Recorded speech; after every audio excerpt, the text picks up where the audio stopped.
What's up, everybody? So to kick off the new year, man, we gonna kick it off with a big chop. I actually recorded this video sometime last year, and I just don't know why I never dropped it, but I felt like to kick this channel back off, to kick the new year off, this would be the perfect video to drop.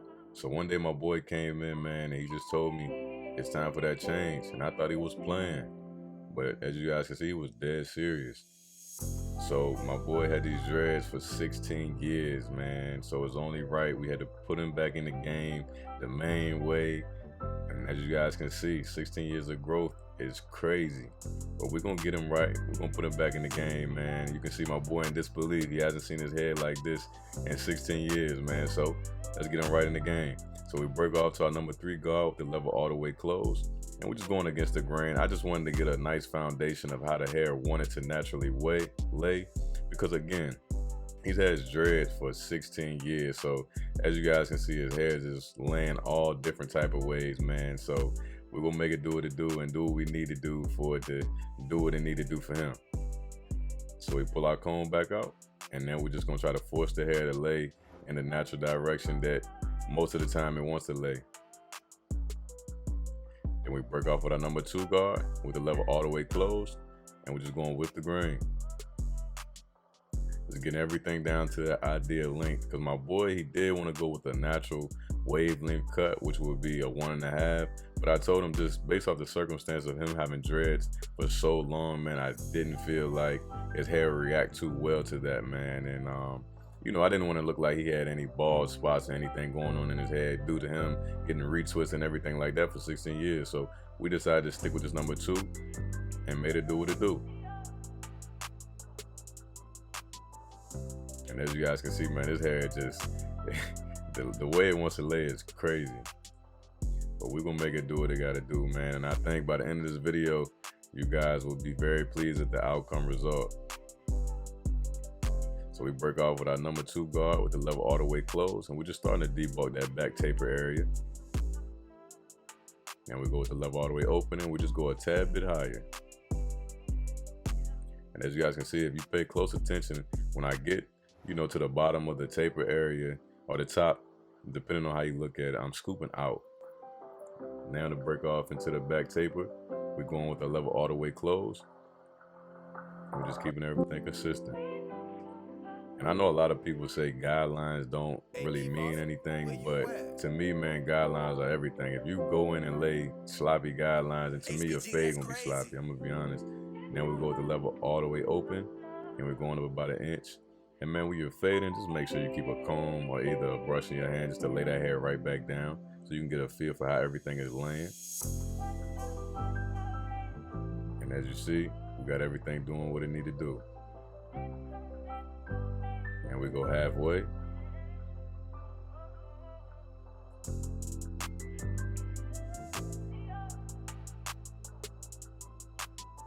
Level all the way closed. And it's time to take the rest of that bottom guideline out. And as you guys can see, that line is starting to come all the way out. And we can go to notch 2 real quick, and we're just gonna hit right above that.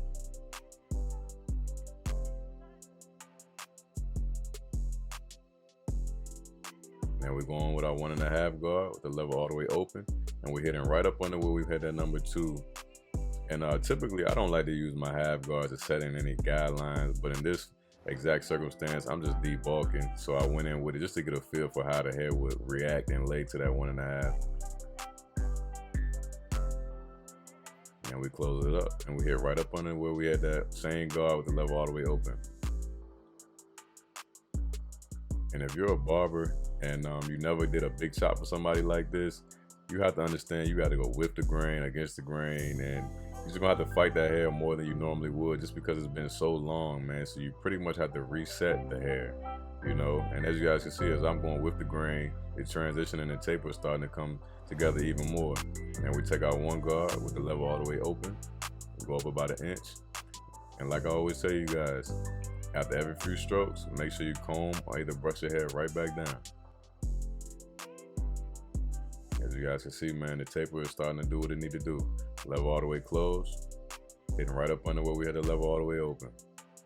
And pretty much doing this just ensures that you're gonna soften up that guideline and allow when it's time to fade it out, it'll be easier. You don't have to work so hard. Now we have our 1.5, the level all the way closed, and we're only using 2 to 3 teeth of the blade just to smooth everything out and just to make sure we have a nice transition.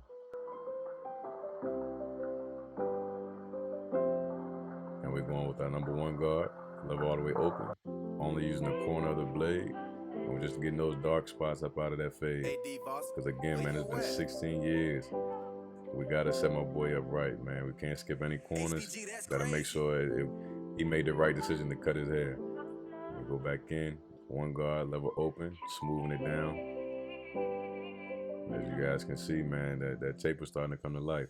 Now we have our half guard with the level all the way open. And we're just debulking and getting any dark areas that we would like out of there. Now we go halfway. And we're hitting right up under where we had that same guard with the level all the way open at.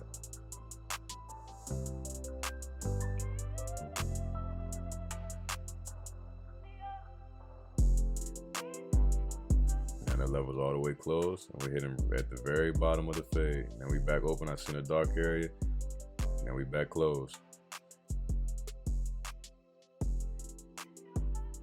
And man, shout out to my boy HBG Beats, man. This beat right here is tough. And again, it's been 10 months since I dropped, and I appreciate everyone for being patient, man. But your boy, he back, man. Now we're breaking off into the side taper. So we're going with our level all the way closed, and we're just setting our first initial guideline. And as you guys can see from this angle, the back taper came in real nice. So now we go with our number 2 guard with the level all the way open, and we're just debulking. And the level's all the way closed, and we're hitting right up under where we were with the level all the way open. And we're going with the grain just to lay everything back down and to keep it nice and smooth. Now we break back into our clipper with our level all the way open, and we're going up about 1 inch, keeping everything consistent. Level halfway, level all the way closed. Now that first initial guideline is officially faded out.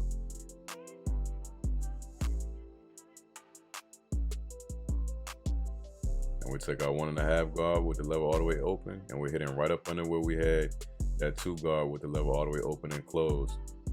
And we're smoothing it back down, setting it up for a nice transition for this official taper.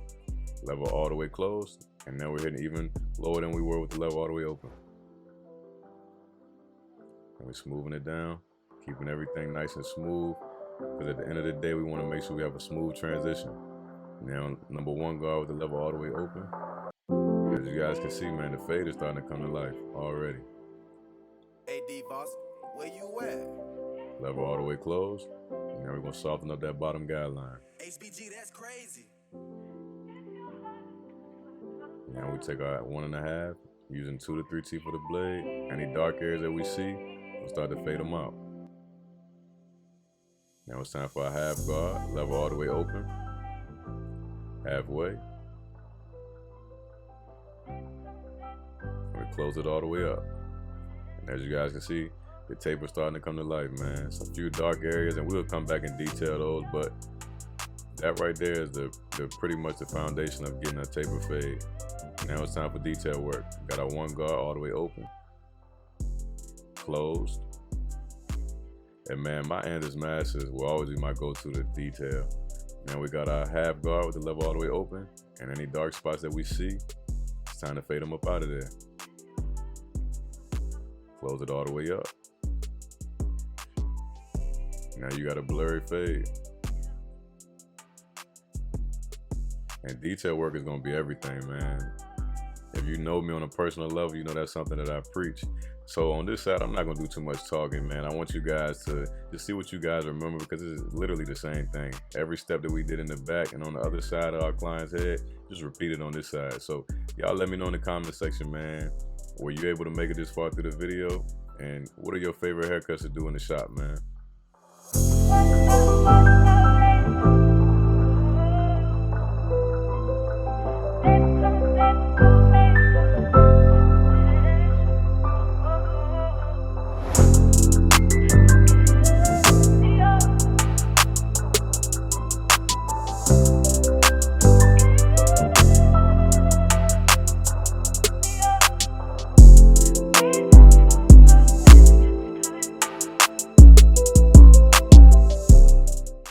want you guys to leave in the comment section, what are some goals you guys have set for yourself this new year? It can be something that's barber related, or it can be something as simple as your overall life.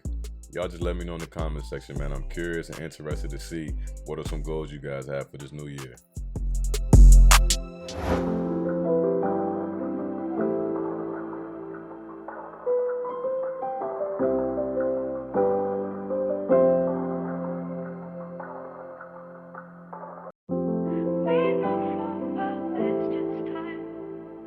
Hey D-Boss, where you at? HBG, that's crazy.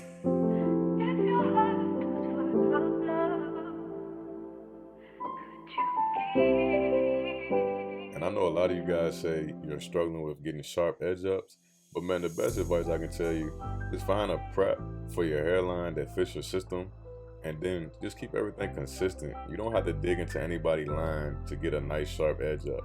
And I know the edge up part can be very intimidating in the very beginning, but let's be honest, in the very beginning, you're not going to get these crisp, sharp edges that you see on Instagram, Facebook, whatever the case may be. It comes with time, man. You just got to keep practicing, make sure your tools are, well maintenance, and just find a preparation system that works, good for your system.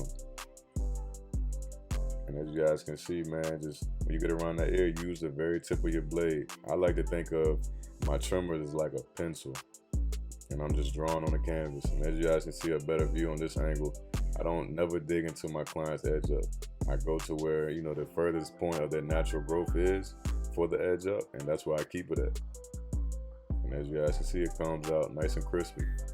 So now we break off into the front edge up, and what I like to do is start with my vertical bars, because I feel like when you start with your vertical bars, it paints the image on, the client's forehead of how that lineup should be, especially if you're struggling with getting straight lines in the front.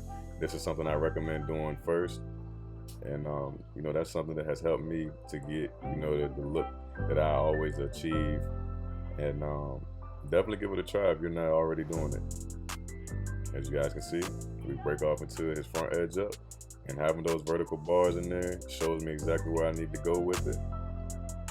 And as you guys can see, man, the front taper and the back taper, they go good together. But you guys can see what I was saying in the beginning, man, is having dreads for 16 years makes your growth just be extremely crazy. And you guys can see the top of his hair just growing every which way. But now, after we finish that side, we just connect the dots. And it's just that simple. Y'all let me know in the comment section what you guys thinking so far. But this is the end of the cut, man. As you guys can see, my boy came in with a head full of dreads. And now my boy got the wavelength cut with the taper. But y'all let me know in the comment section, man, what y'all think.